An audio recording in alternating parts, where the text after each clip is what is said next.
খাওয়া দাওয়া শেষে সুযোগ বুঝে শুভা অ্যালবামটা নিয়ে মিসেস রাহেলার রুমে যায়। যখন তুর্য ওর রুমে তিলকের সাথে খেলছিল, মিসেস রাহেলার রুমে গিয়েই শুভা দরজাটা আটকে দেয়। কিরে মা, কিছু বলবি? এভাবে দরজা আটকে দিলি যে? বড় মা, তোমার সাথে আমার কিছু গুরুত্বপূর্ণ কথা আছে। কি কথা মা, বল। শুভা দ্রুত গিয়ে মিসেস রাহেলার পাশে গিয়ে বসে। তারপর অ্যালবামটা বের করে মিসেস রাহেলার কাছে দেয়। এটা কি মামুনি? এটা একটা ফটো অ্যালবাম। আর এই ফটো অ্যালবামের মানুষগুলোকে তুমি সেটা বলবে? ও, এই কথা? আচ্ছা, বের কর দেখি। শুভা ব্যস্ত হয়ে অ্যালবামটার যে প্রথম পাতা বের করলো, অমনি যেন মিসেস রাহেলার মুখের হাসি মিলিয়ে গেল, আর মুখে ভর করলো একরাশ বিষাদ। বেশ ভীত হয়ে মিসেস রাহেলা বলল, এই ছবি তো তুই কোথায় পেলি? তার মানে তুমি এই ছবিগুলোর সাথে বেশ ভালোভাবেই পরিচিত। তোমার চেহারা দেখিয়ে বোঝা যাচ্ছে। কিন্তু পুরনো ছবি সামনে এলে সবাই খুশি হয়, কিন্তু তোমার মুখে এমন বিষাদ কেন? তবে এই ছবির পেছনে কোনো কালো অতীত আছে? কেন তুমি এমন চুপসে গেলে বলো? এমন কিছুই না। চিনি না আমি এই ছেলেকে। তুই এখন যা শোভা, আমার ভালো লাগছে না। ভালো লাগছে না বললে তো শুনবো না বড় মা। আমাকে সত্যিটা বলতেই হবে। এর সাথে আমার জীবন জড়িয়ে আছে। আমার ভালোবাসার কোথাও না কোথাও এর সাথে সম্পর্ক। তাই আমার মনের দ্বিধা মেটাতে আমার যে প্রশ্নগুলো জানা খুব প্রয়োজন। তুমি বলছিলে চেনো না এই ছেলেকে, তাহলে এইখানে তুমি এই ছেলেটার পাশে দাঁড়িয়ে ছবি তুলেছে কেন বলো? 3 নম্বর পেজ উল্টিয়ে জিজ্ঞাসা করলো শুভা। শুভা, তুই এইসব কি বলছিস? ভালোবাসার সম্পর্ক মানে? এই ছবিগুলোর সাথে তোর ভালোবাসার সম্পর্ক? আমি কিছুই বুঝছি না। হ্যাঁ, এই ছবিটার মানুষগুলো সম্পর্কে আমার জানতেই হবে। এই ছবিগুলো আমি তুর্যর ঘরে পেয়েছি, আর আমার মন বলছে এই ছবিগুলোর সাথে ওনার কোনো না কোনোভাবে সম্পর্ক আছে। এই জন্যই এগুলো আমাকে জানতেই হবে। তোমাকে আমার দিব্যি বড় মা। মা মরে যাওয়ার পর থেকে, যখন থেকে বুঝতে শিখেছি, তোমাকে মা হিসেবে মেনেছি। আজ পর্যন্ত তোমার এই মেয়ে মুখ ফুটে তোমার কাছে কিছু চায়নি। আজ চাচ্ছি, প্লিজ আমাকে জানতে দাও। বেশ, আমি তোকে সবটা বলবো। রুদ্র যেমন আমার ছেলে, তুইও আমার মেয়ে। ভাবি মরে যাওয়ার কখনো তোকে মেয়ে ছাড়া অন্য চোখে দেখিনি। তাই আজ প্রথম আমার কাছে তোর চাওয়া এই অনুরোধ আমি ফেলব না। আমার ছেলেটার ক্ষতি হলেও না, কারণ আমার ছেলের জন্য যদি তোর জীবনে কোনো রকম ক্ষতি হয় সেটা আমি মানতে পারবো না। সত্যি যদি এই অ্যালবামটা তোর কাছে পাওয়া যায়, তাহলে আমারও জানতে হবে কে ও। ও যদি কি বলো? কিছু না, কই দেখি অ্যালবামটা। এই বলে মিসেস রাহেলা অ্যালবামটা নিয়ে আস্তে আস্তে পাতা উল্টাতে লাগলো। প্রথম পাতার ছবিটাই হাত বুলিয়ে বলল, এই ছবিটা আজ থেকে 23 বছর আগেকার। তখন তুই এখনও ভূমিষ্ঠ হসনি। সেই সময়টা ছিল বড় আনন্দঘন। আমরা একদম জয়েন্ট ফ্যামিলির মতো থাকতাম। এই যে তোর বাবা, যাকে জড়িয়ে ধরে আছে, এটা হলো তোর বাবার খুব কাছের বন্ধু। সেই সময়টা যে কেউ তোর বাবা আর তুহিন ভাইকে দেখলে তারা যে রক্তের সম্পর্কের কেউ না, এটাই বিশ্বাস করতো না। আর তোর বাবা যাকে জড়িয়ে ধরে আছে, এই পিচ্চি ফুটফুটে ছেলেটি হলো তুরাগ। এই নামটা শুনেই চমকে গেল শুভা। কি বললে তুমি? তুরাগ? হ্যাঁ, তুরাগ। আমাদের খুব আদরের ছিল ও। তোর এই তুহিন আঙ্কেলেরই ছেলে হলো তুরাগ। এত দুষ্ট ছিল, পুরো ঘর মাথায় করে রাখত, আর সব দিক থেকে জিনিয়াস ছিল ছেলেটা। আমার খুব নেওয়াটা ছিল ছেলেটা। সবসময় আমার আঁচল ধরে ঘুরে বেড়াতো। আমাকে ডাকতো ফুলমা বলে। আমিও মানতাম আমার 2 ছেলে না, আমার 3 ছেলে। তারপর এই ছবিটাই তোরাকে জড়িয়ে আছে একজন। এটা কে? আর তুমি বা যে ছেলেটাকে জড়িয়ে আছো সে কে? পরের পেজ উল্টে জিজ্ঞাসা করলো শুভা। এইবার মিসেস রাহেলা একটা বড় নিঃশ্বাস নিয়ে নড়ে চড়ে বসল। এইটা তোরাগের মা, তোর ছোট মা। আর পাশে আমি যাকে জড়িয়ে আছি সে হলো তোর রুদ্র ভাই। ছোট মা মানে? আমার ছোট ফুপি, তোমার ছোট বোন? তার মানে তোমার আরও এক বোন ছিল, কিন্তু কি হয়েছে তার? আমি কেন তাকে দেখলাম না? আর তুহিন আঙ্কেলই বা কোথায় গিয়েছে? এই পেচ্চি ছেলেটার কি হয়েছে বলো? তুমি চুপ করে থেকো না। কেন এতদিন এত বড় সত্যিটা লুকানো হয়েছে? মিসেস রাহেলার বাহু জোড়া ধরে সামান্য ঝাঁকিয়ে বলল। মিসেস রাহেলা সুভাকে ছাড়িয়ে জানালার কাছে গিয়ে নিজের চশমাটা খুলে চোখের পানি মুছে বলতে লাগলো, আমার বাবা আমার মা মারা যাওয়ার পর আরেকটা বিয়ে করেছিলেন, আর তার ছোট মা সে পক্ষেরই সন্তান। তবে বিশ্বাস কর, আমাদের 3 ভাই বোনকে দেখে কেউ বলতে পারতো না যে আমরা একে অপরকে ভিন্ন চোখে দেখি। তোরাকে যেমন আমি খুব ভালোবাসতাম, ঠিক তেমনই তোর ছোট মা রুদ্রকে অনেক ভালোবাসত। কিন্তু আমার রুদ্র বা আমার রাহুল কেউই তোর ছোট মাকে মেনে নিতে পারেনি, না মেনে নিতে পেরেছে তোরাকে। এই সব কিছু রুদ্র আর রাহুল ওর বাবার থেকেই শিখেছিল। আমার স্বামী তোর ফুপা ছিল আগাগোড়া খুব লোভী একজন মানুষ, কখনো কাউকে ভালো দেখতে পারতো না। কত যে অত্যাচার সহ্য করেছি ওনার কুনজর ছিল আমাদের এই সম্পত্তিতে, আর ঠিক উনি ওনার মতোই গড়ে তুলেছিলেন নিজের 2 ছেলেকে। যখন আমার বাবা আর নতুন মা মারা গেল, তখন আমরা ঠিক করলাম আমরা 3 ভাই বোন একই সাথে থাকব। বাবার সম্পত্তিতে 3 জনের ভাগ থাকবে। এখানে আপত্তি ছিল তোর ফুপা নানাভাবে ছেলেগুলোর মধ্যে হিংসার বীজ বপন করে গেছে, বিশেষ করে আমার রুদ্র। কেন জানে ও তোরাকে একদম সহ্য করতে পারতো না ওর বাবাকেও। ওর মনের মধ্যে একটা কথা জেঁকে বসে গেছিল যে তুরাক আর ওর পরিবারের কারণেই ওদের ভালোবাসায় ভাগ পড়ছে, ওদের প্রাপ্য অধিকার পাচ্ছে না। সব দিক থেকে তুর্য এগিয়েছিল, লেখাপড়া, খেলাধুলা, আর এটা যেন কখনোই আমার ছেলেটা মানতে পারতো না। ও মানতে পারতো না তোর বাবা আর আমি যখন তুরাককে ভালোবাসতাম। এই রাগ আর হিংসা ধীরে ধীরে আমার ছেলেটাকে গ্রাস করে যাচ্ছিল। তারপর তুই এলি, তোর মা তোকে জন্ম দিতে গিয়ে মরে গেল। তারপর থেকে তোর ছোট্ট মা আর আমি মিলে তোকে মানুষ করতে লাগলাম। কখনো তোকে মায়ের অভাব বুঝতে দেনি। তোরাক আর রুদ্র তোকে নিয়ে সব সময় মেতে থাকতো, কিন্তু তুই যখন একটু হাঁটা শিখি, সম্ভবত যখন 1 বছরের একটু বেশি তোর, তখন থেকে কেন জানি তুই তুরাগের কাছেই থাকতে চাইতি। কিন্তু তোর ওই নরপিশাচ ফুপা চেয়েছিল সমস্ত সম্পত্তি নিজের করার জন্য রুদ্রের সাথে তোর বিয়ে দিতে, আর এ নিয়ে ওই ছোট্ট রুদ্রের কান ভাঙাতে লাগলেন উনি। তারপর এলো সেই ভয়ঙ্কর দিনটা। ওই দিন ছিল তুরাকের 8তম জন্মদিন। পুরো বাড়িময় আনন্দ আয়োজন ছিল, কিন্তু আনন্দ ছিল না শুধু রুদ্র আর তোর ফুপার মধ্যে। দরজা বন্ধ করে রেখেছিল রুদ্র। আমি তোকে রুমে দুধ গরম করে খাওয়াতে গেলাম, আর তোর ছোটো মা আর তুহিন ভাই আমাকে আশ্বাস দিলেন উনি ঠিক রুদ্রকে মানিয়ে আনবে। আর তুরাগ ও জেদ ধরল যে ওই যাবে রুদ্রকে আনতে, রুদ্র ছাড়া ও কেক কাটবে না। আমিও সম্মতি দিলাম, আর হয়তো সেটাই ছিল আমার সব থেকে বড় ভুল। কিছুক্ষণ পরেই খুব জোরে জোরে গানের আওয়াজ পেলাম রুদ্রের ঘর থেকে। আমার বুকটা ধুপ করে কেঁপে উঠল। আমি জলদি ঘুমন্ত তোকে কোল থেকে নামিয়ে বিছানায় শুয়ে দিয়ে দৌড়ে ছুটে গেলাম কি হচ্ছে তা দেখার জন্য। আমার সাথে তোর বাবাও ছুটে গেল, আর গিয়ে যা দেখলাম।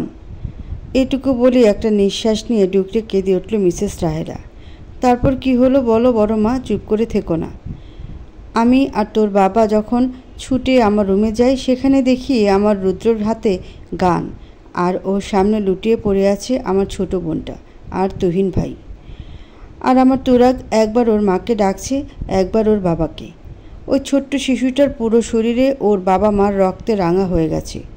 যখনই তুরাগ আমাকে দেখল, ছুটে এসে আমাকে জড়িয়ে ধরে কান্না করে করে বলেছিল, ফুলমা দেখো না, রুদ্র আমার মামনি আর বাবাইকে মেরেছে। আমার বাবাই আর মামনি আর কেন উঠছে না? বাবাই মামনির কি খুব ব্যথা লেগেছে? বাবাই আর মামনি তো তোমাকে খুব ভালোবাসে। ফুলমা তুমি একটু ডাকো না। এখনও ওই ছোট্ট শিশুর আত্মচিৎকার আমার কানে ভাসে। আমি ওই দিন কিছু বলতে পারিনি, শুধু ওকে রুম থেকে বের করে নিয়ে গেছিলাম। সেই রাতে কি কান্না ছেলেটার, কোনো মতে ভুলিয়ে ঘুম পাড়ালাম। তখনই দেখলাম আমার ছেলেটা ভয়ে কাচুমাচু হয়ে আছে। ও আমাকে দেখতেই আমাকে জড়িয়ে ধরে বলল, মা আমি বুঝিনি খালামণি আর খালু মরে যাবে, বিশ্বাস করো আমি পুলিশের কাছে যাব না। আমাকে প্লিজ তুমি পুলিশের কাছে পাঠাও না, আমি আর এমন ভুল করব না। তখন তুই বল, আমি মা হয়ে কিভাবে পারতাম 9 বছরের একটা অবুঝ বাচ্চাকে শাস্তি দিতে? আমি জানি আমি অন্যায় করেছিলাম, কিন্তু আমি যে নিরুপায় ছিলাম। এ ভয়ে শিউরে ছিলাম যে ওকে যদি এখন পুলিশ সেলে পাঠানো হয়, তাহলে আমার বাচ্চাটার গায়ে দাগি আসামির তকমা লেগে যাবে। ওর না বুঝে করা ভুলের মাসুল এভাবে দিক, আমি কোনো মতে এটা চাইনি রে। তাই নিজের বুকের উপর পাথর রেখে আমি ভাইয়ের কাছে গিয়ে পা জড়িয়ে বলি যেন আমার ছেলেটাকে বাঁচায়। ভাই সেদিন আমাকে নিষেধ করেছিল, কিন্তু আমি পারিনি। তারপর নিরুপায় হয়ে ভাই কোনো রকম পুলিশি ঝামেলা না গিয়েই তার একমাত্র প্রিয় বন্ধু আর তার ছোট বোনের কবর দিয়ে দেয়। কিন্তু ধামাচাপা দিতে চেলেই কি ধামাচাপা দেওয়া যায়? ওই ছোট্ট শিশুটা যে নিজে চোখে তার মা বাবার মৃত্যু দেখেছিল তাও কিভাবে ভুলবে? ও প্রতিদিনই ওর মায়ের কথা বাবার কথা বলে চিৎকার করে কান্নাকাটি করত। হাজার চেষ্টা করেও থামাতে পারতাম না। একদিকে তুই আতুরে বাচ্চা, ভাই সারাদিন অফিসে থাকতো, আমি হিমশিম খাচ্ছিলাম, আর এদিকে এত কিছুর পরও আমার রুদ্র আর তার বাবার ব্যবহারে এক চুলো পরিবর্তন আসেনি। ওই বাবা মা মরা ছেলেটার উপর দিন রাত নির্যাতন করত, তোর ধারে কাছে আসতে দিত না। আমি আর এসব দেখতে পারছিলাম না। আমি কিছু বললেও আমার উপর অকথ্য নির্যাতন করত। একদিন ভাই কোনোভাবে শুনে নিল যে ওরা ওই ফুটফুটে বাচ্চাটাকেও মেরে ফেলতে যাচ্ছে। তোর ফুপা আবারও আমার ছেলেকে দিয়ে পাপ কাজ করাতে যাচ্ছে, যাতে ওর সম্পত্তির ভাগটাও যেন ওরা পেয়ে যায়। এমন ধরনের অত্যাচার আর মানতে পারল না ভাই। কিন্তু আমার মুখের দিকে তাকিয়ে কিছু বলতেই পারছিল না তোর ফুপাকে। পরে ভাই সিদ্ধান্ত নিল তুরাককে আর এখানে রাখবে না, চাইল্ড কেয়ার হোমে রেখে আসবে। আর যাই হোক, সেখানে প্রতিনিয়ত অত্যাচার তো সহ্য করতে হবে না। যেই ভাবা সেই কাজ। তারপরের দিনই ভাই তোরাককে হোমে রেখে আসে। যাওয়ার সময় ছেলেটার কি কান্না! আমাকে ছেড়ে যাবে না, আমার আঁচল আঁকড়ে ধরে বলেছিল, ফুলমা, আমার মা তো মরে গেছে, তুমি আমার থেকে দূরে চলে যেও না, আমাকে একা করে দিও না। আমি তোমাকে আর শোভাকে ছাড়া বাঁচব না। খালু আমাকে মারুক, রুদ্র ভাইয়া মারুক আমাকে, আমি মার খাবো, কিন্তু তুমি আমাকে তোমার আর শোভার থেকে দূর করো না। আমি কিভাবে থাকবো একা? ছেলেটার এখানে থাকার আকুতিতে আমার বুকটা ফেটে যাচ্ছিল। ইচ্ছে করছিল ওকে আমার বুকে জড়িয়ে রাখি, কিন্তু মা হয়ে ছেলের উপর এত অত্যাচার দেখি কি করে? আর যেখানে ওর প্রাণ সংশয়, সেখানে তো আমি কোনোভাবেই ওখানে রাখতে পারি না। তাই সব মায়া কাটিয়ে আমি ওকে চলে যেতে দেই ভাইয়ের সাথে। ভাই ওকে রেখে আসে চাইল্ড কেয়ারে। তারপর ভাইও চায়নি এই নোংরা পরিবেশে তুই বড় হোস, তাই তোর দাদুর সম্পত্তি সব আমার সুখের কথা ভেবে আমার নামে লিখে দিয়ে তোকে নিয়ে চলে আসে ঢাকায়। আর এদিকে তোর ফুপা জুয়া খেলে, নেশা করে, অবৈধ ব্যবসা করে, তোর দাদু সব সম্পত্তি ধ্বংস করে ফেলে। তারপর সেও মারা গেল ফুসফুসে ক্যান্সার হয়ে। ওই যে বলে না, পাপ বাপকেও ছাড়ে না। বহু কষ্টে ছেলে দুটোকে লেখাপড়া শেখাই।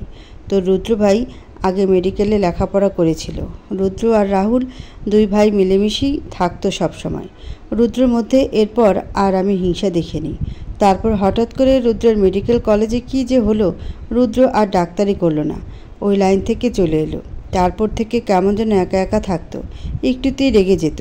তার কিছু বছর পর কী কারণে যেন আমার রাহুলটাও আমাকে ছেড়ে চলে গেল। আর এই কষ্টটা তোর রুদ্র ভাই সহ্য করতে পারল না। প্রায় বলতো রাহুলকে যে মেরে ফেলেছে তার প্রতিশোধও নেবেই। তারপর চুপ হয়ে গেছিল। তারপর তো কিছুদিন পরই আমাকে তোদের বাসায় নিয়ে গেল। বলল মামার খোঁজ পেয়েছি, আর আমিও ছুটে গেলাম। তারপর তো আমি গেলাম। তারপর ভাইয়ের সাথে এমন অঘটন ঘটল, আর তুইও আমাদের কাছে চলে এলি। পুরো ঘটনা শুনে শোভার চোখে জল চলে এলো। একটা বাচ্চার সাথে এত কিছু ঘটে গেছে, আর বাচ্চাটা মুখ বুজে সব সহ্য করেছে। শোভার চোখের পানিটা মুছে বেশ উৎসুক হয়ে জিজ্ঞাসা করলো, তারপর ওই বাচ্চাটার মানে তুরাগের আর খোঁজ নাওনি তোমরা? অনেক খোঁজার চেষ্টা করেছি আমি আর তোর বাবা, কিন্তু কিছুদিন পরেই আমরা জানতে পারি তুরাগ নাকি ওই চাইল্ড কেয়ার হোম থেকে পালিয়ে গিয়েছে। তারপর অনেক খুঁজেও পাইনি। তবে আমার মনে হয় এবার তাকে খুঁজে পাওয়া যাবে। কেন এ কথা বলছিস কেন? তুই সত্যি খুঁজে দিতে পারবি আমার তুরাগকে? পারবো। আচ্ছা, একটা কথা ভেবে দেখেছো, এই অ্যালবামটা তুর্যর কাছে কেন এলো? আর একটা কথা জানো, ওনার নামও কিন্তু ডক্টর আরহাম তুরাগ। কি বললি তুই?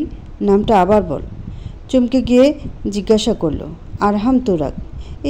এইটাই তো তুরাগেরও নাম। তার মানে আমি যেটা ভাবছি সেটা প্রায় শতভাগ নিশ্চিত। তুমি খেয়াল করেছো, আমি কিন্তু আজ ছবিটা দেখে লক্ষ্য করেছি এই বাচ্চার চোখের সাথে হুবহু মিল আছে ওনার। আমার মনে হয় মা, উনিই তুরাগ, যাকে তোমরা হারিয়ে ফেলেছিলে। কি সত্যি বলছিস তুই? বেশ খুশির সাথে চিৎকার দিয়ে বলল, চুপ বড় মা, এখনই চিল্লায়ও না। আমি চাই না তুমি ব্যাপারটা এখনও জানাজানি করো। আমার হাতে আমি আরও কিছু প্রমাণ জোগাড় করি, আমার মনে হয় তোমাদের সাথে যোগাযোগ বন্ধ হওয়ার পরও কোনোভাবে আবারও রুদ্রবাই আর তুর্য দেখা হয়েছিল, আর সেটা মেডিকেল কলেজেই। দেখো, এই ছবিটাই তার প্রমাণ। কলেজের ছবি দেখিয়ে বলল, আমার মনে হয় তুর্যকে একইভাবে রুদ্রভাইয়া এখনও হিংসা করে। আর বাবার মৃত্যুটাও আমাদেরকে যত সোজাভাবে দেখানো হচ্ছে তত সোজা নয়। তুর্যর কাছে আমি আমার প্রিয় ব্রেসলেট দেখেছি।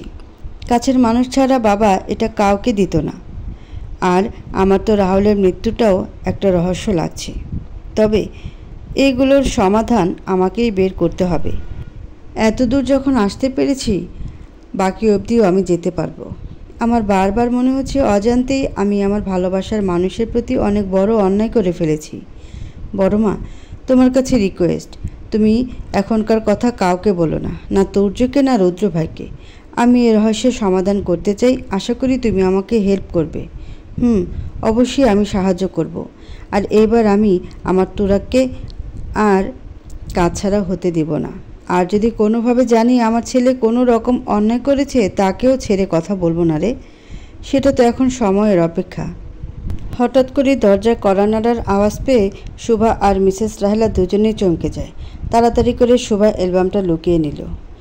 বড় মা, কে যেন একজন এসেছে। তুমি কিন্তু কাউকে এ বিষয়ে কিছু বলবে না। আর শোনো, তুমি আজই আমাকে রাহুলের একটা ছবি জোগাড় করে দিবে, বুঝেছো? আচ্ছা, রাহুলের ছবি আমার আলমারিতে আছে, আমি সুযোগ বুঝে তোকে দিয়ে আসবো নে, তুই নিশ্চিন্ত থাক। আচ্ছা, তাহলে আমি দরজা খুলছি। এই বলে শুভা ছুটে গিয়ে দরজাটা খুলে দিল। আর দরজাটা খুলে দিয়েই দেখলো তুলসী।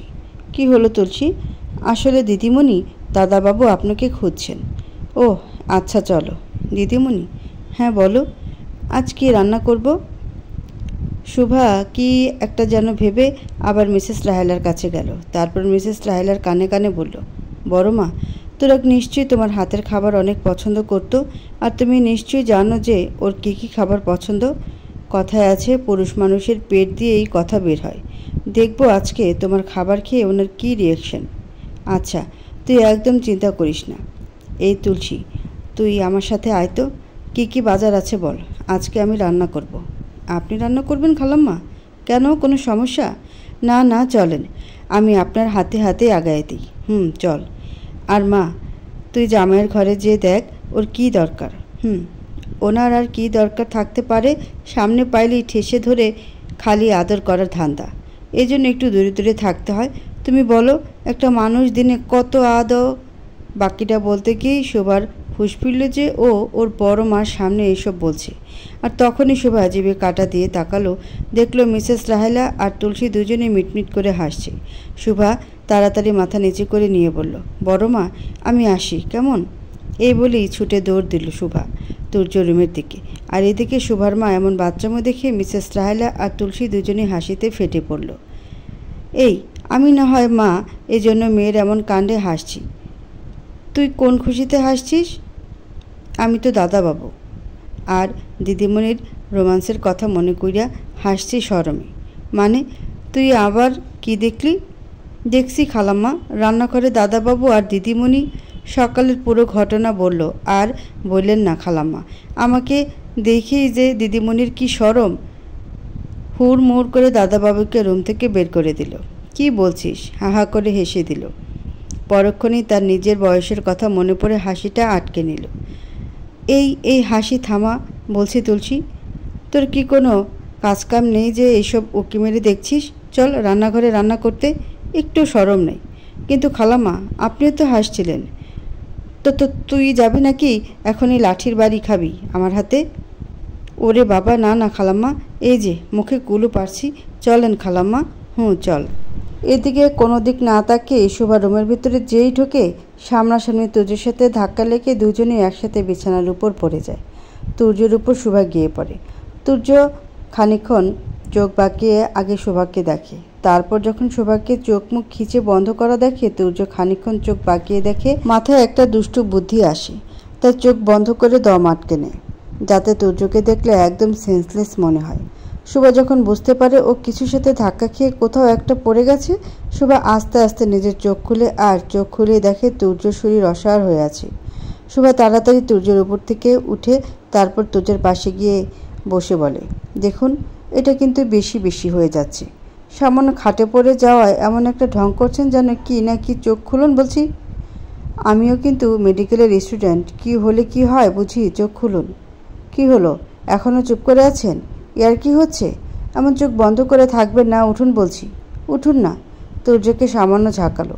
এবারও প্রথমবারের মতো তুর্য চুপচাপ রইল। দাঁড়ান, কি ভেবেছেন আমি কিছু বুঝি না? এখনই আপনার হার্টবিট আর পালস রেট চেক করলেই পাওয়া যাবে। আপনার সব জারিজুরি সব ধরা পড়ে যাবে। এই বলে সুভা তুর্যের হাত ধরে পালস রেট চেক করলো আর বুকের উপর মাথা দিয়ে কান পেতে হার্টবিট শোনার চেষ্টা করলো। কিন্তু স্বাভাবিক মানুষের মতো হার্টবিট না পেয়ে আর পালস রেট না পেয়ে বেশ ভয় পেয়ে গেল সুভা। সুভার মুখের হাসি মুহূর্তেই মিলিয়ে গেল।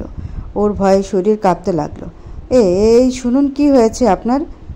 আপনি চোখ খুলছেন না কেন? আপনি এমন চোখ বন্ধ করে থাকতে পারেন না। একবার আপনি আমাকে ছেড়ে চলে গেছেন, এবার আমি আপনাকে ছেড়ে যেতে দেব না। উঠুন বলছি। আমি একা পারবো না আপনার রাজকন্যার দায়িত্ব নিতে, নিজের দায়িত্ব নিতে। আমি বাঁচতে পারবো না, উঠুন। বাবা তো আমাকে ছেড়ে চলেই গেছে।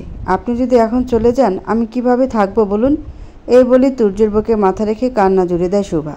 হুট করেই সুভা লক্ষ্য করে সুভাকে কেউ জড়িয়ে ধরেছে দু হাত দিয়ে। বউ, এত ভালোবাসো যখন আমাকে, তাহলে কেন যখন রুদ্র আমাকে মেরে ফেলতে গেল একটা বারও আটকালে না কেন ওকে? কেন একটা বারও বিশ্বাস করতে পারলে না তোমার এই সাইকোটাকে? তুর্যর কণ্ঠ শুনে তুর্যর বুক থেকে উঠে পড়ে। তারপর দেখে তুর্য ওর দিকে বাঁকাভাবে তাকিয়ে হাসছে। এবার সুভার একরাশ অভিমান হলো। সুভা একসাথে অনেকগুলো এলোপাতারি খুশি দিল। তারপর আবারও তুর্যের বুকে মাথা দিয়ে শক্ত করে জড়িয়ে ধরল তুর্যকে। আপনি তো জানেন আমি ছোট মানুষ, কম বুঝি। ভুল তো হতেই পারে। আমি তো আর আপনার মতো কখনো ভালোবাসতে পারবো না, কিন্তু আমি আপনাকে ছাড়া বাঁচবও না। আপনার থেকে দূরে থেকেও এই 3 বছর একটা মুহূর্তের জন্য আপনাকে ভুলতে পারিনি। শয়নে স্বপনে আমি শুধুই আপনাকে দেখেছি, বুঝেছেন? আপনি বলেছেন আমি যতদিন বাঁচবো ততদিন আপনি বাঁচবেন, আর মরলে আমাকে নিয়ে মরবেন। আমি আপনার সাথে মরতে চাই, বুঝেছেন? এই অনেকক্ষণ ধরে কিছু বলছি না, তাই বেশি বেশি বেড়ে গেছ। আমার অনুমতি ছাড়া তোমার মুখে এই বাজে কথা আমি একদম সহ্য করব না, বুঝেছ? তুর্য সুভাকে 2 হাত দিয়ে জড়িয়ে রেখে বেশ রাগে কণ্ঠে বলল। সাহস হবেই তো। আপনি এখন আমাকে মোটেও বকার মুডে নাই।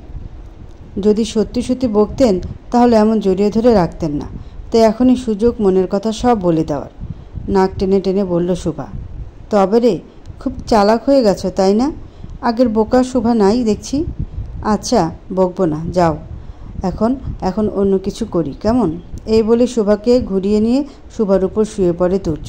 তুর্যের প্রতিটা নিঃশ্বাস সুভার উপর পড়ছে। তুর্য সুভার 2 হাত চেপে ধরে শক্ত করে একদম। এই কি করছেন আপনি? দরজা কিন্তু খোলা, আর তিলক উঠে পড়ল। ছি, এমনি কিন্তু সকালে 1 দফা কাহিনী করেছেন। ছেড়ে দেন না। ছাড়বো না। তুমি আমাকে একটু আগে এতগুলো মেরেছ বুকে, সেই ব্যথা তো এখনও করছে, তাই এখন আমি শোধ তুলব। একবার একটু মারছি, তাতেই এইভাবে শোধ তুলতেছে। আর আপনি তো একটু দোষ করলে ঠাস ঠুস করে থাপ্পড় দেন। তার বেলা কি তখন কি আমি একবারও শোধ তুলেছি? এই কথা বলেই সুভা আবার লজ্জায় পড়ে যায় আর চুপ হয়ে যায়। সুভা রে, তুই যে আজকাল কিছুই মানতেছিস না, বারবার এমন হুটহাট বেফাস কথা বলে ফেলছিস। এই সাইকোটার সাথে থেকে তুইও সাইকো হয়ে যাচ্ছিস, মনে মনে বলল সুভা। তো শোধ তুলো, আমি সেই মুডেই আছি এখন। দাঁড়াও, আগে আমি আমার শোধটা তুলে নিই, তারপর তুমি। এই বলেই আরও ঝুঁকতে লাগলো তুর্য, আর সুভা এমন দেখেই চোখ বন্ধ করে নিল।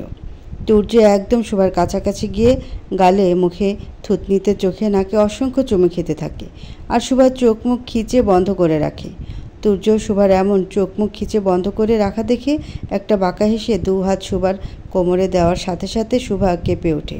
কিন্তু সুভা যা ভেবেছিল তা না করে তুর্য আবারও সুভাকে কাতুকুতু দিতে শুরু করে, আর সুভা বারবার তুর্য থেকে নিজেকে ছাড়ানোর জন্য ছটফট করতে থাকে আর হাসতে থাকে। এমন সময় তিলকের ঘুম ভেঙে যায়, আর তুর্য জলদি সুভার উপর থেকে উঠে পড়ে, আর সুভাও তুর্যর থেকে নিজেকে ছাড়িয়ে গিয়ে তিলককে কোলে নিয়ে বলে, কি ব্যাপার, আমার মামামটা উঠে পড়েছে, আমার মিষ্টি সোনা। এ বলে তিলকের গালে একটা কিস করে, আর তিলক একটা মিষ্টি হাসি দেয়। আমার রাজকন্যাটি কি মিষ্টি করে হাসে। ও যদি বড় হয় সব ছেলেরা রাজকন্যার মামামের মতোই ওর দিকে তাকিয়েই থাকবে। কিন্তু রাজকন্যার বাবা তা হতে দিবে না। তার আগেই রাজকন্যা তার বাবার মতোই একজন সাইকোকে রাজকন্যার জন্য জোগাড় করেই বাচ্চাকালে রাজকন্যাকে বিয়ে দিয়ে জামাই রাজকন্যাকে রেখে দিব। ভালো হবে না রাজকন্যা? কি বলো? কখনো না। আমি যে জ্বালাতন সহ্য করি তিলকের বেলা তা জীবনও হতে দিবই না। ইস, শখ কত! একটা সাইকো দিয়ে হয় না, আবার আরেকটা সাইকো। আর মেয়ের কেবল 2 বছর, আর উনি এখনই বিয়ের কথা বলে। এই, আপনি নিউরোলজিস্ট হলেন কেমন করে? হা হা করে হেসে দিয়ে বলল, ভালোবাসার জন্য কয়জন সাইকো হতে পারে বলো? কয়জন পারে নিজের ভালোবাসার জন্য মরতে? আমি পারি।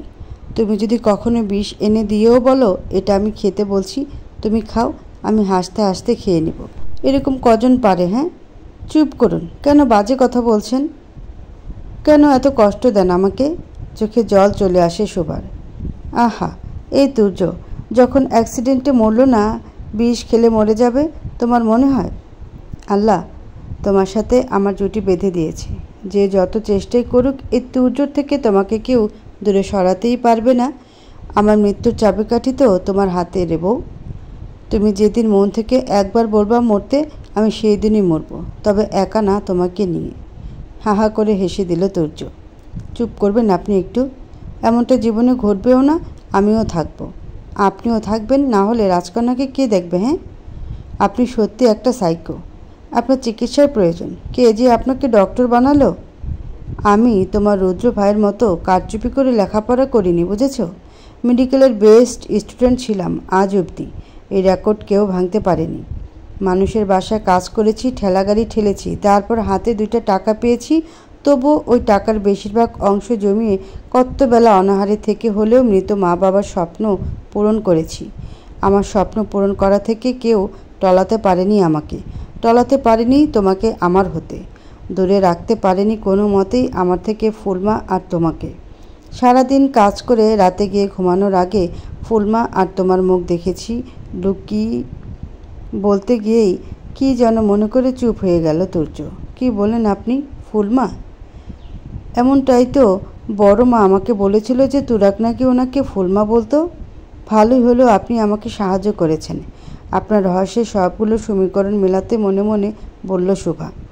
আচ্ছা, আপনি না বললেন আপনার বাবা মা আর এই পৃথিবীতে নেই, তাহলে এই ফুলমাকে? কেউ না, তুমি চিনবে না। আচ্ছা বাদ দাও, আজ তো ফ্রাইডে। আমি ভাবছি রাজকন্যার জন্য কিছু শপিং করে আনি, কি বলো? আমি যে তোমাকে মুখ ফুটে কিছুই বলবো না শোভা, কারণ আমি চাই না তুমি অনুশোচনা বোধে ভোগো, কষ্ট পাও আমার থেকে। আমি চাই সবটা তুমি নিজে খুঁজে বের করো। আপন জনরাও যে কীভাবে পেছন থেকে ছুরি মারে সেটা নিজে শেখো। আর আমি জানি অলরেডি তোমার ভেতরে সন্দেহের বীজ বুনে গেছে, আর সেটা নিশ্চয়ই ওই অ্যালবামের জন্য। এই জন্যই ওটা তোমার সামনে রেখেছিলাম, যাতে তোমার পক্ষে সত্যিটা অবধি পৌঁছাতে সহজ হয়। মনে মনে বলল তুর্য। ভালোই হবে।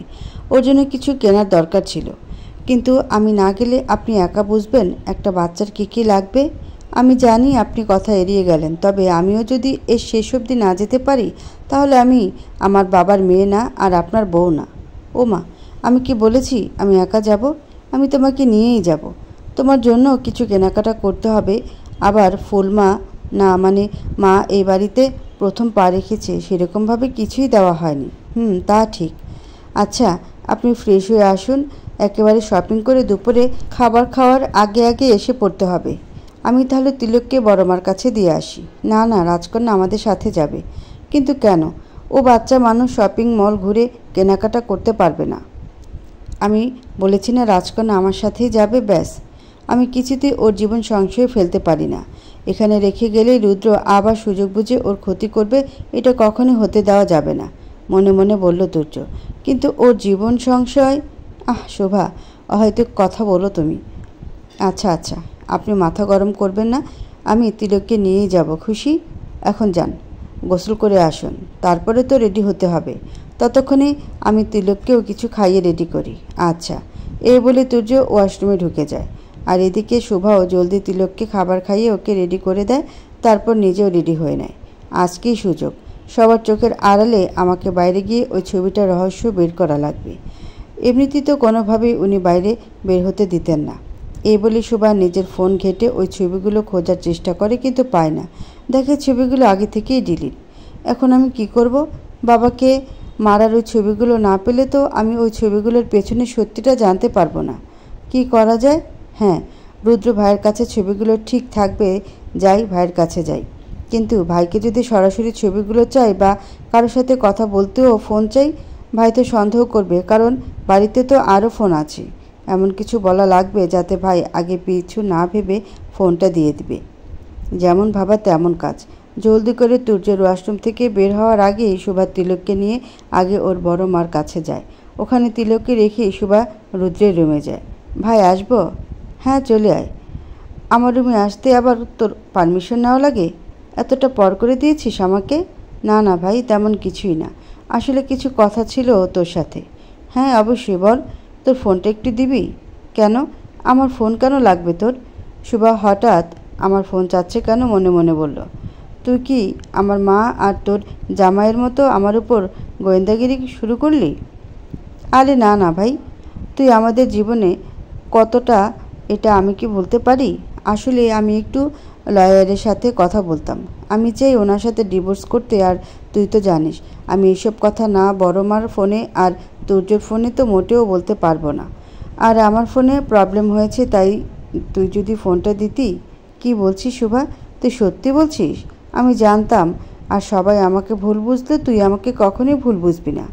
যত যাই হয়ে যাক, কোনো মেয়ে কি তার বাবার খুনির সাথে থাকতে পারে? তাকে শাস্তি ছাড়া আর কিছু কি দিতে পারে? ভাই, জলদি দে ফোনটা। এই নে। সুভার সাথে সাথে ফোনটা নিয়েই বারান্দা চলে যায়। তারপর সুভাদের পরিচিত উকিলকে ফোন করে আসতে বলে ঠিকই, কিন্তু তার প্রপার্টির ডিস্ট্রিবিউশনের জন্য। এতে ওই কাজও হয়ে গেল, আর রুদ্রের উপর ওর সন্দেহ হলো না। তারপর কৌশলে রুদ্রের ফোন থেকে ওই ছবিগুলো সুভা সব নিজের ফোনে নিয়ে নেয়। হঠাৎ করে পেছন থেকে রুদ্র বলে উঠল, কী রে শোভা, কথা হয়েছে?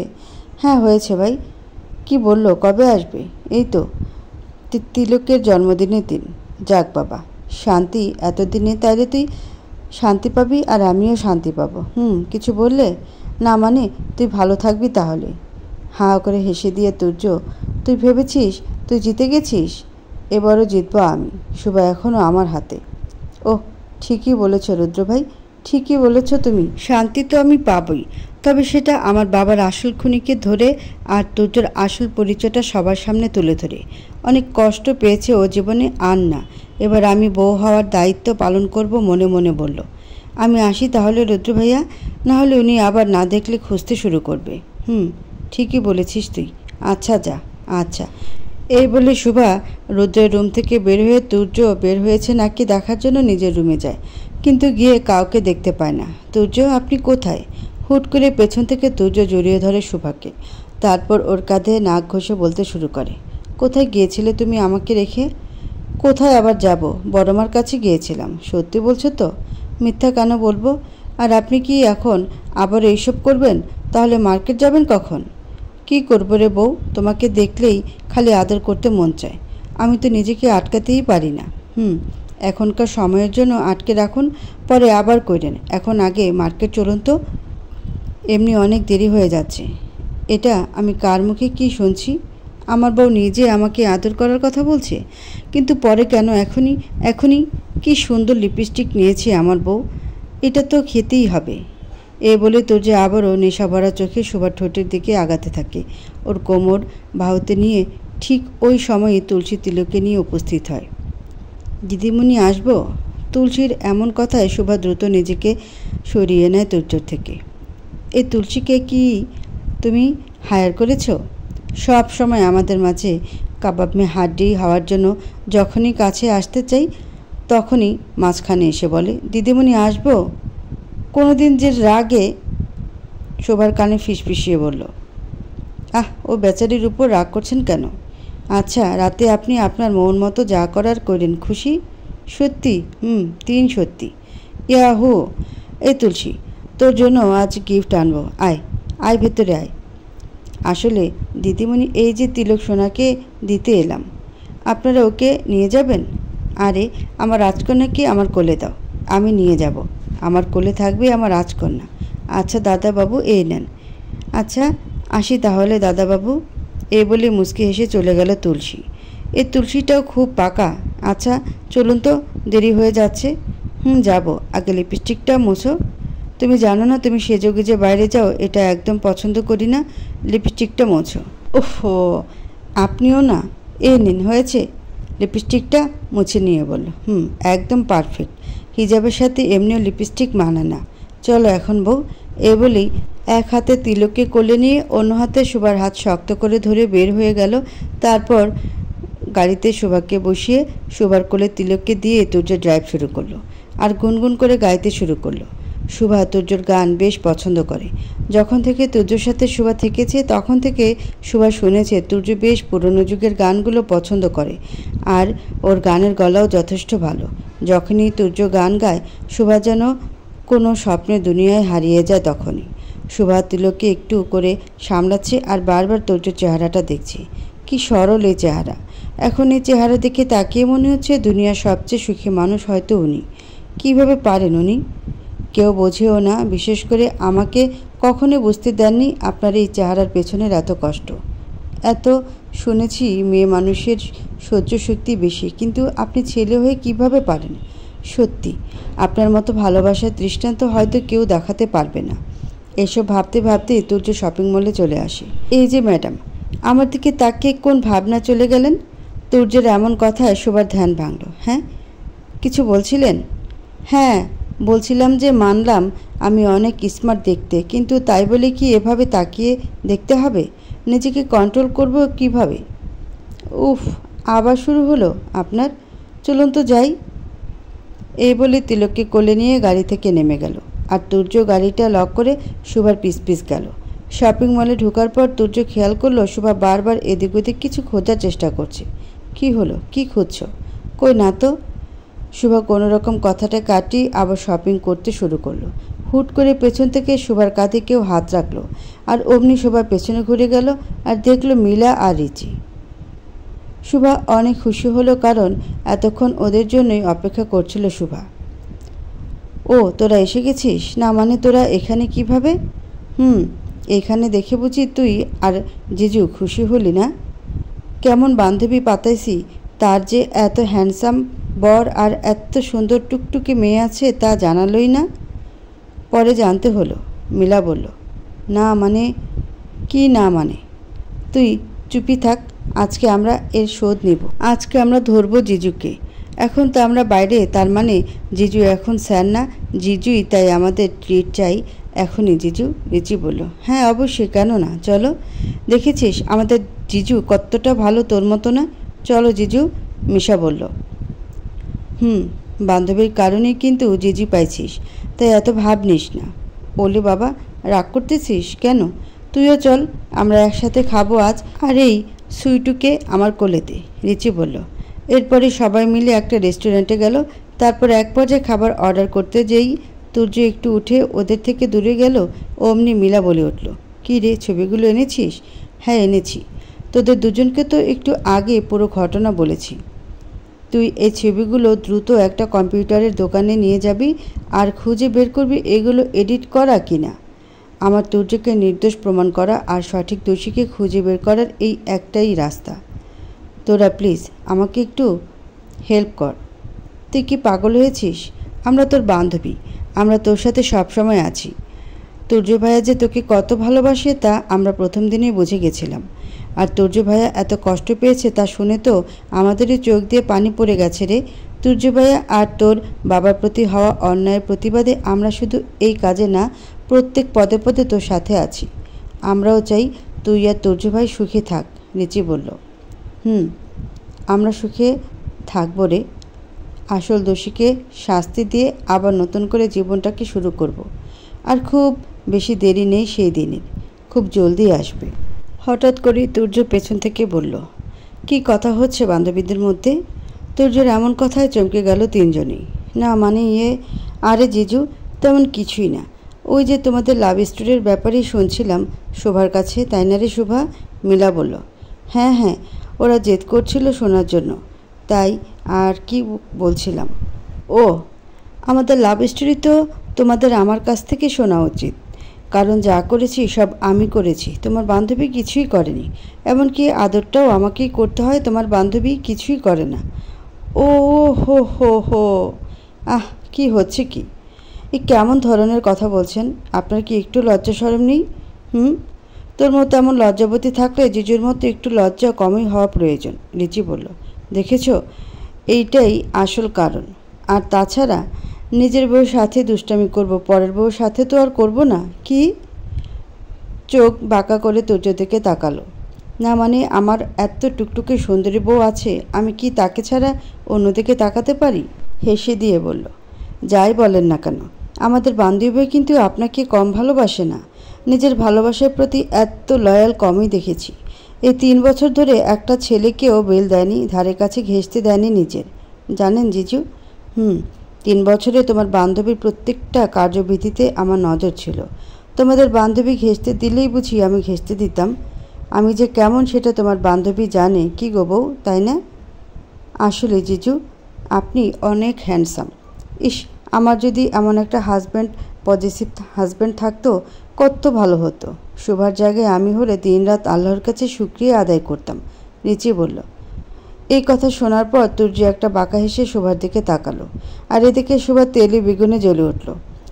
এই বারবার কি বলছিস, আমার জায়গায় যদি তুই থাকতিস? আমার স্বামী যদি তোর হতো? এই, আমার স্বামী তোর হতে যাবে কেন রে? ও আমার জিনিস, বুঝেছিস?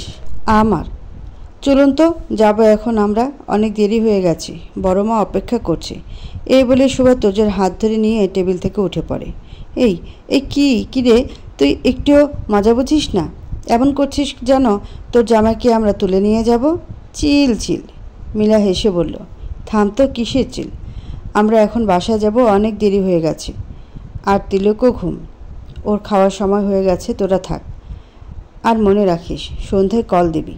আসুন আসুন, এই বলেই তুর্যর হাতটা শক্ত করে ধরে সেখান থেকে টেনে নিয়ে আসলো। আর তুর্য শোভার এমন ব্যবহারে বেশ হাসি পাচ্ছিল। তুর্য আর কিছু না বলে শোভার সাথে গাড়িতে উঠে পড়ল। আচ্ছা বউ, আমি যেন তোমার কি? শোভার দিকে তাকিয়ে ড্রাইভ করতে করতে বলল, কি আবার? আপনি আমার যিনি। বাকিটা বলতে গিয়েই ওর মনে পড়ল ও এইসব কি ভাষা ব্যবহার করছে। ওর সব রাগ যেন এক নিমিষে উড়ে গেল, আর লজ্জায় মুখ দিয়ে কথা বের হচ্ছে না। না আসলে মানে, ওলে আমার বউটা লজ্জায় কুপকাত। আচ্ছা যাও, আমি তোমার জিনিস, তুমি আমার জিনিস। হ্যাপি? শোধবোধ। ধুর, আপনিও না। এবার শোভাও হেসে ফেলল। এইভাবে বেশ খানিকক্ষণ পর ওরা বাড়িতে পৌঁছালো। 3 জনে রুমে গেল। তারপর তুর্য ওয়াশরুম গেল হাত মুখ ধুতে। আর এইদিকে শোভা তিলকের জামা কাপড় চেঞ্জ করিয়ে দিয়ে ওকে বিছানায় শুয়ে দিল। তারপর আস্তে আস্তে নিজের হিজাবের পিনগুলো খুলতে লাগলো। কখন যে একটা পিন নিচে পড়ে গেছে সেদিকে আর খেয়াল করতে পারেনি শোভা হিজাবটা খোলার পরপরই খেয়াল করলো ওর শাড়ির কুচি প্রায় খুলে গেছে। আর ও এটা ঠিকই করে লাভ নেই, এখন শাড়ি চেঞ্জ করতে হবে। তাই দরজাটা আটকে দিয়ে শোভা ভাবলো তুর্য বের হওয়ার আগেই ঝটপট শাড়ি চেঞ্জ করে নেবে। যেমন ভাবো তেমন কাজ। জলদি আলমারি থেকে একটা শাড়ি বের করলো। তারপর শাড়িটা নিয়ে বিছানার কাছে আসতে নিল। ওর আর খেয়াল নেই যে নিচে পিন পড়ে আছে।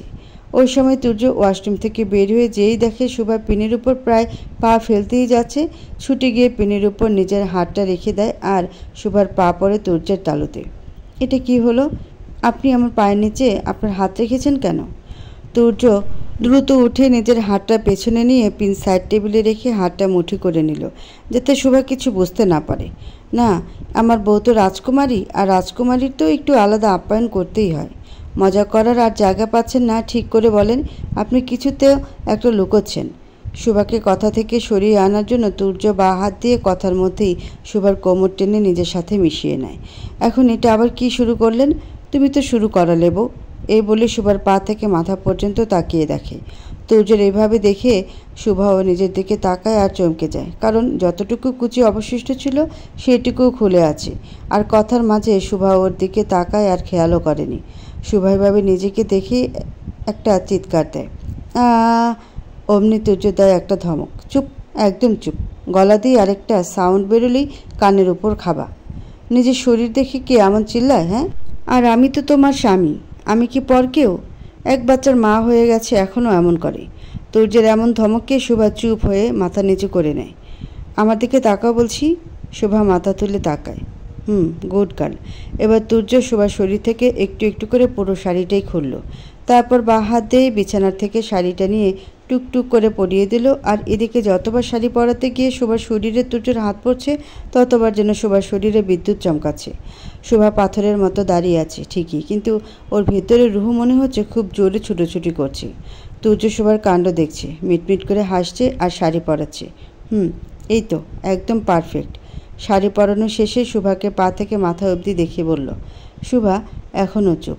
শোভার এমন চুপ থাকা দেখে তুর্য শোভাকে বাঁ হাত দিয়ে আবারও নিজের সাথে মিশিয়ে নিল আর কানে কানে ফিসফিসিয়ে বলল, এখন শোনো, তুমি আমার জিনিস, আমি তোমার জিনিস, আর আমার রাজকন্যা হলো জিনিস স্কয়ার, হিসাব শেষ। এটা বলে হেসে দেয় তুর্য। শোভা ও তুর্যের এমন হাসি দেখে আর কথা শুনে হাসি আটকাতে পারে না। ধুর, আপনিও না, খালি মুখে আবল তাবল কথা। এ কথা বলে আস্তে আস্তে হেসে তুর্যের বুকে লুটিয়ে পড়ে। বেশ খানিকক্ষণ পর শোভা লক্ষ্য করে তুর্য ওকে জড়িয়ে ধরছে না, কিন্তু যতবারই শোভা তুর্যের বুকে লুকায়, তুর্যকে ওকে জড়িয়ে ধরে। কিন্তু আজ এক হাত দিয়ে কোমর জড়িয়ে আছে ঠিকই, কিন্তু ডান হাতটা এমন পেছনে লুকিয়ে রেখেছেন কেন? শাড়িটাও বাঁ হাতে পরিয়ে দিল, ব্যাপার কি? শোভার বিষয়টা খুব অদ্ভুত লাগলো। এই, আপনার ডান হাতটা দেখান তো। একটু আগে আমার পায়ের তলে ধরলেন, এখন আবার এভাবে পেছনে লুকিয়ে আছেন। আরে কিছু না, ঠিক আছি আমি। আপনি এভাবে দেখাবেন না তো? আচ্ছা, আমি দেখে নিচ্ছি। এই বলেই তুর্য থেকে নিজেকে ছাড়িয়ে নিয়ে পেছনে গিয়ে তুর্যর হাতটা জোর করে টেনে দেখে শোভা। দেখল তুর্যর হাতের তালুর পেছনের থেকে টপ টপ করে রক্ত পড়ছে আর ফুলে গেছে। আপনার হাত এভাবে কাটলো কেমন করে? আর আপনি বলেনও নি? অল্প কেটেছে, তেমন কিছুই না। এবার শোভার চোখ গেল সাইড টেবিলে রাখা বড় একটা হিজাব পিনের উপর, যার সাথে রক্ত লেগে আছে। শোভার কাছে এখন পুরো ব্যাপারটা পরিষ্কার হয়ে গেল। ওই পিনটা তখন পড়ে গিয়েছিল, আর শোভার যাতে পায়ের তলায় পিন না পড়ে এই জন্য তুর্য শোভার পায়ের তলায় হাত রাখে। বসুন আপনি জলদি। আমার কিছু হয়নি শোভা। এমন আঘাত ছোটোকালে কত পেয়েছি, এর থেকে আরও বেশি আঘাত পেয়েছি। এটা তো কিছুই না। আর তাছাড়া ভালোবাসার মানুষের কাছে ব্যথা পেলেও যে শান্তি। এইবার শোভা আর থাকতে পারল না, কান্না করে দিল। চুপ করুন প্লিজ, এখানে বসুন। এই বলে শোভা তুর্যকে বসিয়ে দিয়ে টেবিলের ড্রয়ার থেকে ফার্স্ট এড বক্স বের করে ব্যস্ত হয়ে তুর্যর কাছে গেল। তারপর তুর্যর হাতটা নিয়ে স্যাভলন লাগিয়ে একটু একটু করে তুলে নিয়ে লাগাচ্ছে আর ফু দিচ্ছে। কান্নার কারণে শোভার হিচকে উঠে যাচ্ছে, তাও নাক টেনেই ফু দিচ্ছে। তুর্য খালি শোভাকে এভাবে দেখে অবাক হয়ে আছে। এর আগে কখনো শোভা এমন করেনি, অবশ্য করবেই বা কীভাবে। এর আগে তুর্য যখন শোভার উপর রাগ করে গায়ে হাত তুলত, তখন তার থেকে দ্বিগুণ ব্যথা তুর্য নিজেকে দিত, কিন্তু কখনো শোভাকে দেখতে দেয়নি। কিন্তু আজ যেন এভাবে তুর্যর খুব ভালো লাগছে। বহুদিন পর ওর ক্ষতিকেও এত যত্ন করে ওষুধ লাগিয়ে দিচ্ছে, ঠিক যেমনটা আগে ওর মা আর ফুলমা দিত। কেন এত ভালোবাসেন আমাকে? ক্ষত জায়গাটায় একটা কিস করে কাঁদতে কাঁদতে বলল, কেন ভালোবাসি জানি না শোভা, তবে পাগলের মতো ভালোবাসি, যেমনটা কেউ ভালোবাসতে পারবে না তোমাকে। তুর্যের মুখে এমন কথা শুনেই শোভা তুর্যের গালে, মুখে, কপালে সব জায়গায় অসংখ্য চুমু খেলো। কাঁদতে কাঁদতেই তারপর বকি লুকিয়ে পড়ল, আর তুর্য পরম শান্তিতে শোভাকে জড়িয়ে ধরল। তখনই দরজার বাইরে কেউ একজন কড়া নাড়ল, আর শোভা জলদি তুর্যর বুক থেকে উঠে নিজের চোখের পানি মুছে স্বাভাবিক হয়ে নিল। তারপর দরজা খুলে দিয়ে দেখল তুলসী, আর তুলসীকে দেখে তুর্যের মাথা গরম হয়ে গেল। এই শোভা, তোমার তুলসীকে কিন্তু আমি ঝাল মরিচ গুঁড়ার মধ্যে ডুবাবো। কেন দাদাবাবু, কেন? হ্যাঁ, সবসময় রোমান্টিক টাইমে এসে বাগড়া দিস। সরি দাদাবাবু, সরি। হ্যাঁ দাদা তো, উফ, আপনিও না খামোখা ওর উপর রাগ করেন। ওর কোনো দোষ নেই, বাদ দেন তো। তুলসী বল, কেন ডাকলি? দিদিমণি, খালামা ডাকছিল খাওয়ার জন্য। ও হো, দেখেছেন, আমি ভুলেই গেছি 3টা বাজতে চলল। আজ তো সব রান্না করেছে, আপনাকে খাওয়াবে বলে অপেক্ষা করছে। চলুন চলুন। তাহলে তো যেতেই হবে, চলো। এই বলেই শোভার সাথে খাওয়ার টেবিলে চলে যায় তুর্য, আর গিয়ে দেখে সেখানে আগে থেকে মিসেস রাহেলা আর রুদ্র বসে আছে। এসেছো বাবা, কখন থেকে ডাকছি, তোমার জন্য রান্না করেছি, খাবে তো? খাবো না মানে? মায়ের হাতে রান্না খেতে তো হবেই। কি কি হয়েছে মা আজ? এই তো চিংড়ি মাছের মালাইকারি, মাটন কষা, ইলিশ মাছ ভাজা, টক ডাল আর আলু ভাজি সাথে ভাত। খাও তো তুমি এগুলো? খাই না মানে? এইগুলো তো সবই আমার পছন্দের খাবার। যখন ছোট ছিলাম প্রায় প্রায় দাদুর গাছ থেকে আম আর বড় পুকুর থেকে বাবা আর বড় মামুর সাথে চিংড়ি ধরেই ভৌ দৌড় দিতাম। ফুলমা তো মা বলতে গিয়ে আটকে গেল। মিসেস রাহেলার আর বুঝতে বাকি রইল না তুর্যকে। এতদিন ছেলেটা সামনে ছিল তাই চিনতে পারেনি ভেবেই তার চোখ ভরে এলো। তারপর, কিছু না মা। আচ্ছা বসো, খাবার বেড়ে দিই। মিসেস রাহেলা তুর্যকে খাবার বেড়ে দিল। তারপর তুর্য দ্রুত যেই হাত দিয়ে খেতে গেল অমনি তুর্যর হাতটা যে কাটা ওইটা খেয়াল করলো। এ কি বাবা, কি হয়েছে তোমার হাতে? আসলে বড় মা, ওনার হাতে পিন বিঁধে গেছিল, উনি হাত দিয়ে খেতে পারবেন না। ও মা, সে কি, অ্যান্টিসেপটিক লাগিয়েছিস? দেখি অনেকখানি তো বিঁধেছে। না না মা, আমি ঠিক আছি। ঠিক আছি মানে? আমি দিব্যি দেখতে পাচ্ছি। এ মায়ের আজীবনের অভ্যাস নিজেরটা রাইখে পরেরটা নিয়ে মাতামাতি করে। আরে বাবা, ও মরে যাক, তাতে মার কি? ছোট থেকে এই নাকামি করে আসছি। খাবার টেবিলে বসে মনে মনে বলল রুদ্র। বড় মা, অনেকখানি কেটেছি। এক কাজ করো, তোমরা খাও, আমি ওনাকে খাইয়ে দিচ্ছি। কি ব্যাপার, এই শুভাটা আবার পাল্টে খাচ্ছি কেন? না, এর মতিগতি তো আমার ভালো লাগছে না। সকালে বলল ডিভোর্স দিবে, আর এখন সোহাগ করে স্বামীকে খাইয়ে দিতে চাচ্ছি। মনে মনে শুভার দিকে তাকিয়ে বলল রুদ্র। তুই বস, আজকে তোকে আর বাবাকে আমি নিজে হাতে খাইয়ে দেব। না আফুল, না মানে মা, লাগবে না, আমি পারবো। চুপ, আজকে কোনো কথা বললেই আমি পিটানি দিব। চুপচাপ বস, আমি খাইয়ে দিচ্ছি। এ বলেই খাইয়ে দিতে লাগলো। আর তুর্য এদিকে এক নয়নে মিসেস রাহেলার দিকে তাকিয়ে রইল ছলছল চোখে। ওর আগেকার দিনগুলোর কথা মনে পড়ে গেল। এইভাবে জোর করে খাওয়াতো ওর ফুলমা। মিসেস রাহেলাও যেন বহুদিন পর তার এ বাচ্চাটাকে পেয়ে প্রাণ ভরে খাওয়াতে পেরে খুব খুশি। মিসেস রাহেলা তার আঁচল দিয়ে চোখ মুছে বলল, জানিস তো বাবা, তোকে একটা গল্প বলি। আমার একটা ছেলে ছিল জানিস? না, আমি ওকে পেটে ধরিনি, কিন্তু আমার আপন ছেলে থেকে কম ছিল না। সব সময় আমার পিছু পিছুই আঁচল ধরে ঘুরে বেড়াতো। তুই একটু আগে যে কথা বলছিস না, আমার ওই ছেলেটাও ওর মামু আর বাবার সাথে যখন চিংড়ি মাছ ধরতো, কী যে খুশি হতো আমার ছেলেটা। বাটিতে করে এনে ছুটে আমার কাছে আসতো আর বলতো, ফুলমা, চিংড়ির মালাই খাবো, একটু বানায় দাও তো। আমি, রুদ্র আর রাহুল একসাথে খাবো। হ্যাঁ, আমি হেসেই পাগল হতাম চিংড়ির মালাই। আবার ভর দুপুরে আম গাছে উঠে প্রায় গেঞ্জিতে মুড়ে টক আম আনতো। তারপর লুকিয়ে লুকিয়ে দুপুরে সবাই ঘুম দিত আমার রুমে এসে আমার কানে কানে বলতো, একটু এদিকে এসো না, তোমার সাথে কিছু গোপন কথা আছে। কি মিষ্টি করে যে বলতো কথাটা। তারপর আমাকে টেনে নিয়ে যেত রান্নাঘরে আর বলতো, আমাকে একটু টক ডাল করে দাও না, আমি ঢকঢক করে খাবো একটু। কোথায় যে হারিয়ে গেছিল আমার এই মিষ্টি বাবুটা। তবে এখন মনে হয় কি জানিস, আমি মনে হয় আমার সেই মিষ্টি দুষ্টু ছেলেটাকে আবার খুঁজে পেয়েছি। কথাগুলো বলতে গিয়ে অঝরে চোখের পানি পড়তে লাগলো মিসেস রাহেলার চোখ দিয়ে। তাও তুর্যকে খাইয়েই যাচ্ছে, আর তুর্য বাধ্য ছেলের মতো ওর ফুলমার কথাগুলো শুনছে আর খাচ্ছে। কিন্তু শেষমেশ আর সহ্য করতে না পেরে ঢকঢক করে পানি খেয়ে নিয়ে বলল, মা, আমার খাওয়া হয়ে গেছে, আর খেতে পারছি না, আমি একটু আসি কেমন? কথাগুলো বলতে গিয়ে তুর্যর গলা আটকে আসছিল, মনে হচ্ছিল এখনই হয়তো কান্নায় ভেঙে পড়ল। এ বলে তুর্য উঠে চলে গেল। কি হলো এটা? মাকে সব জেনে গেছে যে ওই তোরাক? কিন্তু আমি তো কিছু বলিনি। এইটা ভেবেই রুদ্র তুর্যর পিস পিস উঠে গেল। মা, উনি তো চলে গেলেন। সহ্য করতে পারিনি রে আমার ছেলেটা। আসলে ও আমাকে খুব ভালোবাসতো যে। ওই বয়সে একটা শিশুর সাথে যা হয়েছে তা কি মানা যায় বল? আমার তোরা কতদিন পর ওকে আমি বুকে পেয়েছি, আর হারাতে দিব না। আমি একটা কথা বলি বড় মা, এখন কিন্তু আমার রুদ্র ভাইয়ের উপর সন্দেহ হয়। আমার মনে হয় রুদ্রভাই এখনও হিংসে করে তুর্যকে। রুদ্রভাই কিন্তু আগে থেকে জানতো উনি তুর্য তোমাকে কিন্তু বলেনি। আমারও যে এখন তাই মনে হচ্ছে রে। মনে হচ্ছে আমি আমার ছেলেকে ঠিক করতে পারিনি। শুধু এটাই না, আমার আরও বেশি কিছু মনে হচ্ছে। আল্লাহর কাছে চাই আমার সে ধারণা যেন ভুল হয়, আমার নিজের ছেলে যেন এতটা নিচে না নামে। আমিও তাই চাই বড় মা। কিন্তু সব কিছু যে রুদ্র ভাইয়ের বিরুদ্ধে যাচ্ছে, আর আজ সন্ধ্যার মধ্যে আমি সব কিছু পরিষ্কার বুঝে যাব আশা করি। আমিও যে সবটা জানতেই চাই রে। বড় মা শোনো, এখন কান্না করলে চলবে না। কাল ওনার জন্মদিন, আমি ওনাকে সারপ্রাইজ দিতে চাই। অনেক কষ্টে পেয়েছে উনি জীবনে, আর না, আর ওনার জীবনে সবচেয়ে বড় গিফট হবে আসল দোষীকে সামনে আনা, ওনাকে ওনার প্রাপ্য সম্মান ফিরিয়ে দেওয়া। সত্যি তো, আমার তো মাথায় ছিল না কাল তো ওর জন্মদিন। হ্যাঁ মামুনি, কালকে অবধি তুমি রুদ্র ভাইয়ের সামনে স্বাভাবিক থাকবে। আজকে সন্ধ্যার মধ্যে সব জোগাড় করতে হবে। শোনো বড় মা, তুমি আমাকে রাহুলের ছবি বের করে দাও।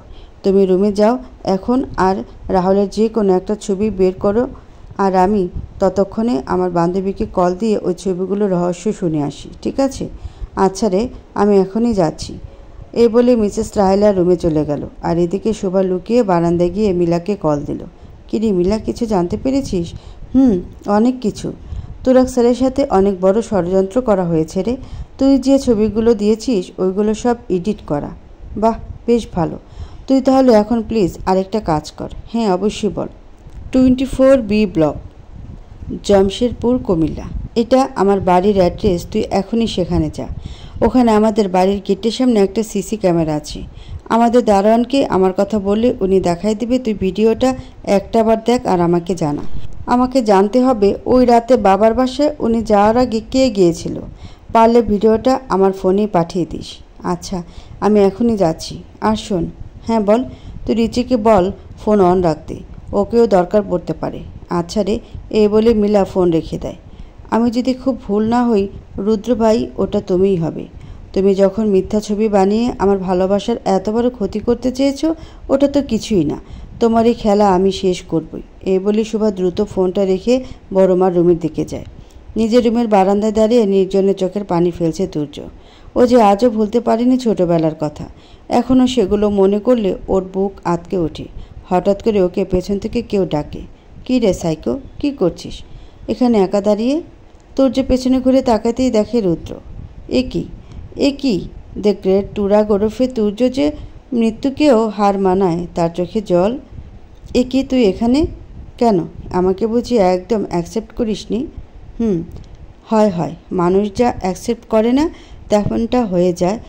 এই যেমন তুই যেমন অ্যাকসেপ্ট করেছিস, জোর করেই হোক আর ভালোবাসায় ভুলিয়েই হোক সুভাকে ধরে রাখবি, কিন্তু সেই সুভা তোকে ডিভোর্স দিতে যাচ্ছে। রুদ্রমুখে এমন কথা শুনে তুর্য নিজের রাগকে কন্ট্রোল করতে পারল না। রুদ্রের কলার চেপে ধরে বলল, মাইন্ড ইওর ল্যাঙ্গুয়েজ রুদ্র। অনেক টলারেট করেছি তোকে। ভাবিস না যে তুই শুধু ফুল মার ছেলে বলে তোর সাথে কিছু করব না। আমার আর শোভার মধ্যে কখনো আসবি না। আমি আমার শোভাকে খুব ভালোভাবে চিনি, বুঝেছিস? হা হা করে হেসে দিল রুদ্র। তুই চিনিস রে, ভুল চিনিস। তোর কি মনে হয় আমি প্রমাণ ছাড়া কথা বলছি? তোর বাসায় তো সিসি ক্যামেরা আছে। তোর ফোনটা বের কর, তারপর আমার রুমের ভিডিওটা দেখ, তারপর না হয় কলারটা ধরিস। আর যদি দেখি তুই কোনো রকমভাবে মিথ্যা বলছিস, তাহলে কিন্তু তোকে কোনোভাবেই ছেড়ে দেব না, মনে রাখিস। ঠিক আছে, সেটা দেখা যাবে, আগে ভিডিওটা তো দেখ। তুর্য জলদি নিজের ফোন বের করলো, তারপর রুদ্রের রুমের আজকে সকালের রেকর্ডিংটা দেখতে লাগলো। আর যা দেখলো তাতে তুর্য একদম স্তব্ধ হয়ে গেল। তুর্য দেখলো সুভা সত্যি রুদ্রের সাথে ডিভোর্সের কথা বলছে। তুর্যদানও নিজের চোখকে বিশ্বাস করতে পারছে না। তাহলে কি এই কয়েকদিন সুভার ওই ভালোবাসাগুলো সত্যি ছিল না? কিন্তু আমি যে ওর চোখে যে আমার জন্য আমি ভালোবাসা দেখেছি। কী রে, কী ভাবছিস? খুব অবাক হয়ে গেছিস না? মনে হচ্ছে সব কিছু উলটপালট হয়ে যাচ্ছে। হওয়ারই কথা, যাকে এত ভালোবাসি সে যদি এমন করে। আচ্ছা, তুই কেন অবাক হচ্ছিস বলতো? যে মেয়ে তোকে মেরে ফেলার প্ল্যান করে আমার সাথে, সে যে তোকে ভালোবাসবে এটাই তো তোর ভুল। শোন, কাঁদিস না, বুঝলি? তোর এই ভাই যে তোকে কষ্ট পেতে দেখলে খুব কষ্ট পাবে। তুই ভিখিরি হয়ে আজীবন আমার থেকে সব কেড়ে নিছিস, কিন্তু এবার তুই আমার কাছে হেরে গেছিস। ভালোবাসার জন্য প্রাণ অবধি দিতে বসলি, তাও ও তোকে বুঝলো না রে। আহারে, শোভাকে তুই আমার বিরুদ্ধে খাড়া করবি? হাহা করে হেসে বলে রুদ্র। শোন, শোভাকে তুই ছোটবেলায় পাসনি, এখনও পাবি না। ভাই আমার, আসি কেমন? এই বলে শেষ বাজাতে বাজাতে চলে গেল রুদ্র। আর এদিকে সত্যি তুর্যর বুকটা ফেটে যাচ্ছে, সব উলটপালট হয়ে যাচ্ছে। তুর্য ফোনটা হাতে নিয়েই ধাপ করে ফ্লোরে বসে পড়ে আর চিৎকার দিয়ে বলে, শুভা, আর কত কাঁদাবে? কত? বড় মা, আসবো? হ্যাঁ আয় মা। রাহুলের ছবিটা পেয়েছো? হ্যাঁ পেয়েছি, এই নে, এটা আমার ট্রাঙ্কেই ছিল। শুভা জলদি বড় মার হাতের থেকে ছবিটা নেয় আর যা দেখে তা দেখে পুরো অবাক। এইটা তো সে পার্টির ছেলেটা যে আমার সাথে অসভ্যতামি করেছিল। আর তুর্য যাকে মেয়ে, কি বলছিস তুই এসব? পার্টির ছেলেটা মানে? বড় মা, আমার সবটা গুলিয়ে যাচ্ছে। আমাকে এখনই যেতে হবে, পরে এসে সবটা বলবো তোমাকে। যেতে হবে মানে? কোথায় যাবি? আর তুই আমার রাহুলকে চিনলি কেমন করে? বড় হওয়ার পর তো একবারও রাহুলকে দেখিসনি। সব বলবো বড় মা, আমাকে একটু সময় দাও। এটা কোনো ছোটোখাটো ঘটনা না, রীতিমতো একটা জটিল পাজেল সলভ করার মতো বিষয়, যা পুরোটা সলভ না করা অবধি কিছু বলা যাচ্ছে না। একটু অপেক্ষা করো, আমি এখনই আসছি। আজকের মধ্যেই সব সত্যিটা প্রকাশ পাবে। তুমি শুধু আমার উপর একটু ভরসা করো। আমি তো তোর উপর সবসময় ভরসা করি রে মা। শুধু যা করিস সাবধানে করিস।